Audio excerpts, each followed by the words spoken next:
তো গাইস, প্রথমে ভিডিওটা দেখো, তারপর ফানি কমেন্টস পড়বো। Let's go. রমজান, হ্যাঁ বাবা। তুই কি সিগারেট খাস? না বাবা। সত্যি করে বল। কসম আব্বা, আমি সিগারেট খাই না। আরে বল বল, বাপ মা তো বন্ধুর মতোই, আমি তোরে কিচ্ছু বলবো না। এই যে মাথা শুয়ে কইতাছি, আমি সিগারেট খাই না। বুঝছো মিম, আমাদের ছেলে আমাদের বন্ধু মনে করে না। আরে তোর বাপ তো বললো তোরে কিছু কইব না, খাইলে কয়া দে না।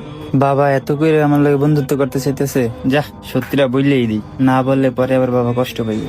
পাপা, আমি মাঝে মাঝে সিগারেট একটু একটু খাই। এটাই শুনতে চাইছিলাম। ও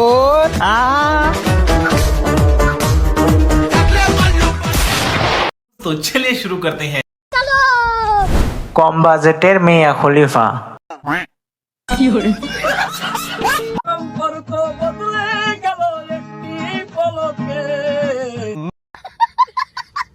আমার চোখ দিয়ে পানি এসে কান দিয়ে ঢুকে গেছে।